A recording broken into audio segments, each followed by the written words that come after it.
My name is Emily Morgan. My field is art history, specifically history of photography.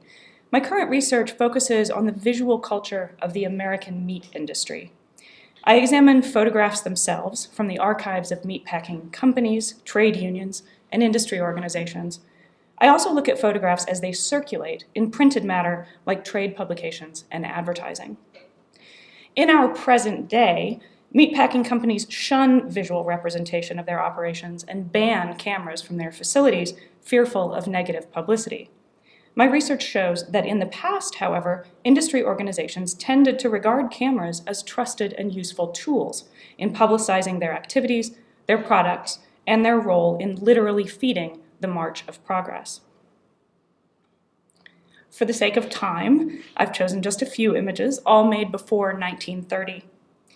Of all the many machines in turn-of-the-century packing houses, these hog wheels show up again and again in photos because they epitomized both the scale and the ingenuity of the meatpacking industry as a whole.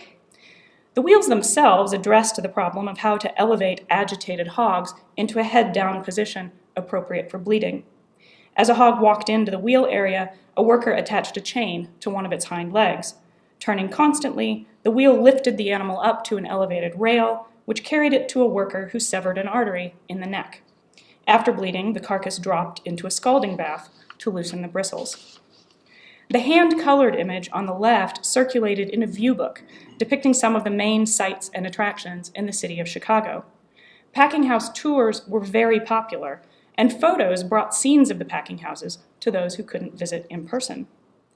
The image on the right resides in a photo album, one of a series of images showing a facility in Cedar Rapids, Iowa.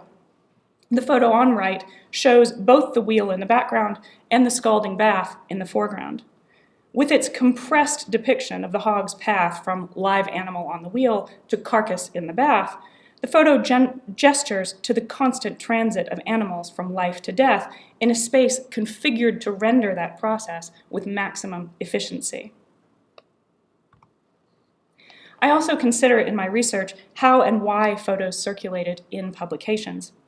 This book-length catalog was published by the Albright Nell Company, a manufacturer of large packing house machines.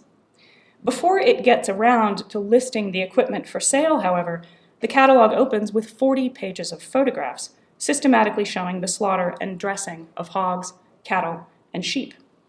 I wondered why ANCO had dedicated so much space to showing the steps of animal slaughter, since the audience for this catalog, packing house buyers and executives, had no need to learn about such matters.